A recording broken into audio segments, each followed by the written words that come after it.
الحمد للہ رب العالمین والصلاة والسلام علی سید المرسلین اما بعد فاعوذ باللہ من الشیطان الرجیم بسم اللہ الرحمن الرحیم الصلاة والسلام علیک یا رسول اللہ وعلی آلک واصحابک یا حبیب اللہ الصلاة والسلام علیک یا رحمۃ للعالمین وعلی آلک واصحابک یا خاتم النبیین۔ ناظرین کرام، السلام علیکم ورحمۃ اللہ وبرکاتہ۔ الحمدللہ ایک مرتبہ پھر ہم آپ کی خدمت میں درس قرآن میں حاضر ہیں۔ ہمارا سورہ بقرہ کا درس چل رہا ہے۔ آج انشاءاللہ ہم سورہ بقرہ کی آیت نمبر 110 سے اپنے درس کا آغاز کریں گے۔ آئیے پہلے تلاوت قرآن مجید اس آیت کریمہ کی ہم کریں گے اور پھر مزید اس کی ترجمہ اور تشریح کی طرف بڑھیں گے۔ آئیے آغاز کرتے ہیں۔ اعوذ باللہ من الشیطان الرجیم، بسم اللہ الرحمن الرحیم۔ وَأَقِيمُوا الصَّلَاةَ وَآتُوا الزَّكَاةَ وَمَا تُقَدِّمُوا لِأَنفُسِكُم من خیر تجدوہ عند اللہ ان اللہ بما تعملون بصیر۔ صدق اللہ مولانا العظیم۔ اس آیت کریمہ کا ترجمہ ہے، اور نماز قائم رکھو اور زکوٰۃ دو، اور اپنی جانوں کے لیے جو بھلائی تم آگے بھیجو گے اسے اللہ کے یہاں پاؤ گے، بے شک اللہ تمہارے سب کام دیکھ رہا ہے۔ اس آیت کریمہ کا آغاز وَأَقِيمُوا الصَّلَاةَ سے ہوتا ہے، یعنی اور نماز قائم کرو۔ یہاں مسلمانوں کو اپنی اصلاح نفس کا حکم دیا جا رہا ہے۔ اس سے معلوم ہوا کہ آدمی کسی بھی دینی یا دنیاوی اہم کام میں مصروف ہو، اسے اپنے نفس کی اصلاح سے غافل نہیں ہونا چاہیے۔ عین حالت جہاد میں بھی نماز خوف کا حکم موجود ہے۔ طلاق کے مسائل بیان کرتے ہوئے بھی اللہ تعالیٰ نے نماز اور تقوی کے احکام بیان فرمائے۔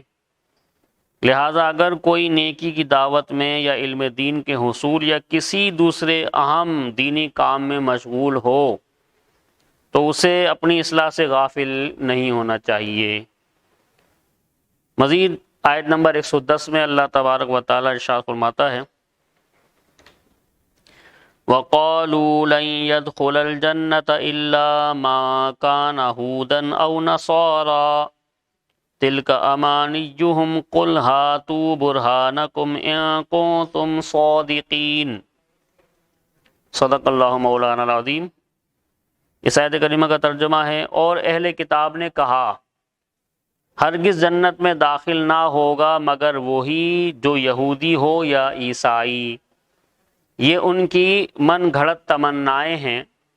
تم فرما دو اگر تم سچے ہو تو اپنی دلیل لاؤ۔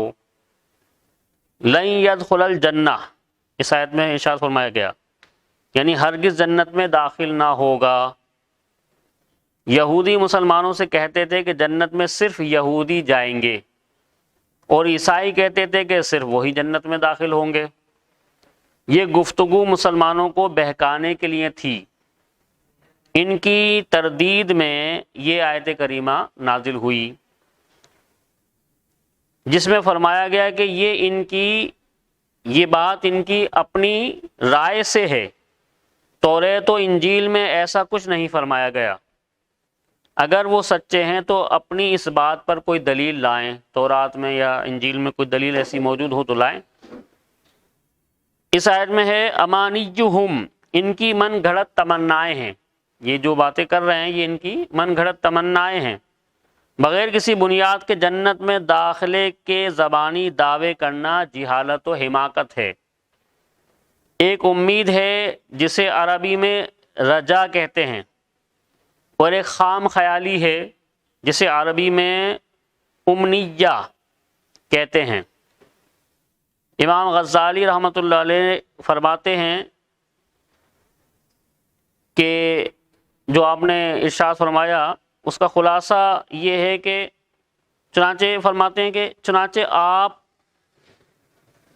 رحمۃ اللہ علیہ فرماتے ہیں رجا یعنی امید دل کی اس راحت کا نام ہے جو محبوب چیز کے انتظار سے حاصل ہوتی ہے، لیکن یہ محبوب جس کی توقع کی جا رہی ہے اس کا کوئی سبب ہونا چاہیے، لہذا اگر اس کا انتظار اکثر اسباب کے ساتھ ہے تو اسے رجا یعنی امید کہتے ہیں، اور اگر اسباب بالکل نہ ہو یا اضطراب کے ساتھ ہوں تو اسے امید نہیں کہتے بلکہ دھوکہ اور بے وقوفی کہتے ہیں۔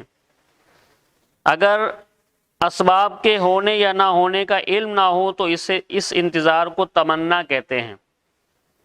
اہل دل حضرات جانتے ہیں کہ دنیا آخرت کی کھیتی ہے اور دل زمین کی طرح ہے، ایمان اس میں بیج کی حیثیت رکھتا ہے، اور عبادت زمین کو الٹ پلٹ کرنے، صاف کرنے اور نہریں کھودنے اور ان زمینوں میں پانی جاری کرنے کی طرح ہے، اور دل جو دنیا میں غرق اور ڈوبا ہوا ہے اس بنجر زمین کی طرح ہے جس میں بیج کوئی پھل نہیں لاتا، اور قیامت کا دن فصل کاٹنے کا دن ہے، اور ہر شخص وہی کاٹے گا جو اس نے بویا ہوگا، اور کھیتی کا بڑھنا ایمان کے بیج کے بغیر ناممکن ہے، اور جب دل میں خباثت اور برے اخلاق ہوں تو ایمان بہت کم نفع دیتا ہے۔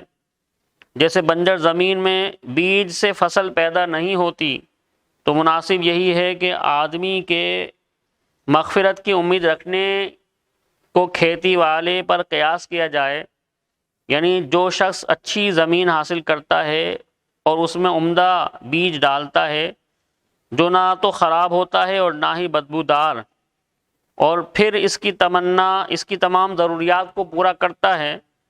ضروریات سے مراد وقت پر پانی دینا، زمین کو کانٹوں اور گھاس پھوس نیز ان تمام خرابیوں سے پاک کرنا جو بیج کو بڑھنے سے روکتی ہیں یا خراب کر دیتی ہیں۔ تو جو یہ سب کام کرے پھر اللہ کے فضل کا منتظر ہو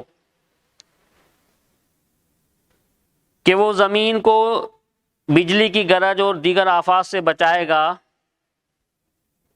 یہاں تک کہ کھیتی اپنی تکمیل کو پہنچ جائے گی، تو اس انتظار کو رجا یعنی امید کہتے ہیں۔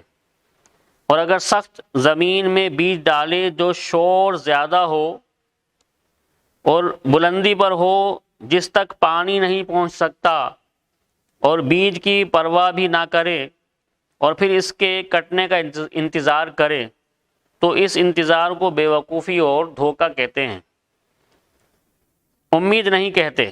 اور اگر اچھی زمین میں بیج ڈالا لیکن اس میں پانی نہیں ہے، اب وہ بارش کے انتظار میں ہے اور یہ ایسا وقت ہے جس میں عام طور پر بارش نہیں برستی، تو اس انتظار کو تمنا کہتے ہیں، رجا نہیں کہتے۔ تو گویا رجا کا لفظ کسی ایسی پسندیدہ چیز کے انتظار پر صادق آتا ہے جس کے لیے وہ تمام اسباب تیار کر دیے گئے ہیں جو بندے کے اختیار میں ہیں، صرف وہی اسباب باقی رہ گئے جو بندے کے اختیار میں نہیں، اور وہ اللہ تعالیٰ کا فضل ہے جس کی وجہ سے تمام نقصان دہ اور فاسد کرنے والے اسباب کھیتی سے دور ہو جاتے ہیں۔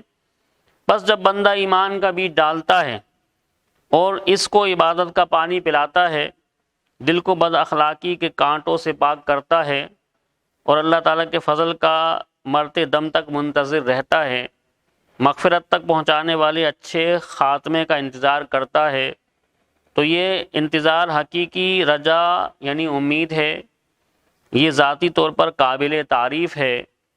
اور اگر ایمان کے بیج کو عبادت کا پانی نہ دیا جائے یا دل کو برے اخلاق سے ملوث چھوڑ دیا جائے اور دنیاوی لذت میں منہمک ہو جائے اور پھر مغفرت کا انتظار کرے، تو اس کا انتظار ایک بے وقوف اور دھوکے میں مبتلا شخص کا انتظار ہے۔ نبی اکرم صلی اللہ علیہ وسلم نے فرمایا، الاحمق من اتبع نفسہ ہوا ہواہا نفسہ ہواہا وتمنا علی اللہ الامانیہ یعنی بے وقوف وہ ہے جو اپنے نفس کو خواہشات کے پیچھے لاتا ہے اور اس کے باوجود اللہ تعالیٰ سے تمنائیں کرتا ہے کہ وہ بڑا کریم اور غفور و رحیم ہے، اس سے اور اس کے اعمال سے بے پرواہ ہے، اس لیے اللہ تعالیٰ اسے کوئی سزا نہیں دے گا بلکہ جنت میں داخل کرے گا اور وہ اس کی من چاہی چیزیں اسے دے گا۔ اللہ تعالیٰ سے دعا ہے کہ وہ ہمیں ان برائیوں سے بچا کر صحیح طور پر رجا والے کام کرنے کی توفیق عطا فرمائے۔ وما علینا الا البلاغ۔